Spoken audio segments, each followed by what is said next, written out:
Il y a du monde au salon. Bonjour, Monsieur Dominique Popa de PCE. Il m'attend. C'est cela, Monsieur Rudolph. Monsieur Popa, quel est votre domaine d'activité? Je suis en ingénierie. Quand les clients recherchent des solutions spéciales ou des mesures compliquées, je m'en occupe. J'essaye de trouver une solution pour le client.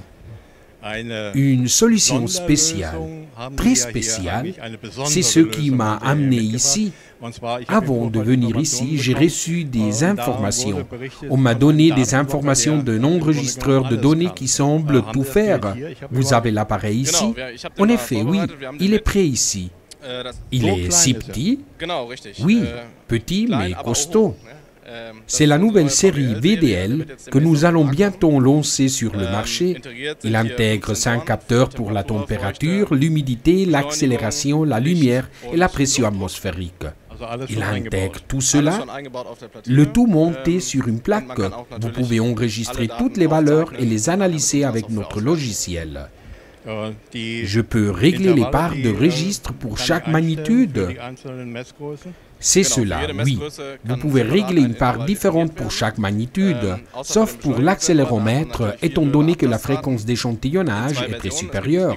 La version de base intègre tous les capteurs. La fréquence d'échantillonnage est de 1600 Hz maximum, et il existe une version avec un seul capteur d'accélération avec un échantillonnage de 2400 Hz. Comment est l'échantillonnage pour la température et l'humidité? La part d'échantillonnage va de 1 seconde à 1800 secondes pour des registres prolongés. Une petite part de mesure suffit surtout quand les valeurs sont assez stables. Le dispositif est autosuffisant. Combien de temps peut-il enregistrer avec la batterie chargée? Il possède un accumulateur lithium-ion. Il peut enregistrer pendant une semaine. Mais si vous utilisez l'accéléromètre, il ne le fera que pendant quelques heures, étant donné le grand nombre de données enregistrées. Une fois les données enregistrées, on peut les analyser. Je vois qu'il possède une interface USB. Comment faire pour les transférer? Y a-t-il un logiciel spécial? Nous incluons dans notre livraison notre propre logiciel. Vous pourrez transférer les valeurs uniquement avec ce logiciel, mais il est aussi possible d'exporter les valeurs à une feuille de calcul.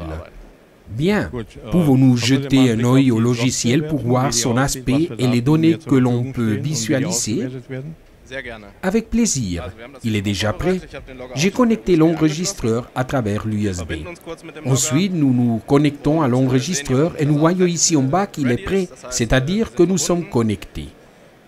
J'ai préalablement enregistré des valeurs que nous pouvons maintenant visualiser. Voilà les données. Vous dire aussi que l'enregistreur possède une carte SD. Donc, en fonction de la carte, vous pourrez enregistrer plus ou moins de données. Voyons la dernière série. Il s'agit des valeurs d'accélération. Ça se voit par la taille. Si on l'ouvre, on peut donner un nom à la série. Numéro 3, ACC pour accélération. On relit. La série apparaît alors. Si nous avions plusieurs séries, une structure arborescente apparaîtra. On ouvre en appuyant sur le symbole plus. Une nouvelle fenêtre s'ouvre pour permettre de visualiser les valeurs sous forme de graphique, de tableau ou les deux. On sélectionne d'abord le capteur d'accélération. Voilà le tableau, mais c'est un peu confus. On va donc passer à une visualisation graphique. On voit les 3 axes X, Y, Z, ainsi que les valeurs de mesure. Il y a des fonctions standards telles que le zoom. On peut voir les points de mesure individuels si on a besoin de voir ces points pour une raison particulière. Eh bien, si petit et si grand à l'intérieur, il fait tout. Quand il sera disponible, je prendrai contact avec vous. Il faut absolument que je l'essaye. Avec plaisir, Monsieur Rudolph. Monsieur Popa, je vous souhaite une bonne continuation au salon. Je vais voir votre collègue qui a aussi d'autres choses intéressantes. Merci et au revoir. Merci et à bientôt.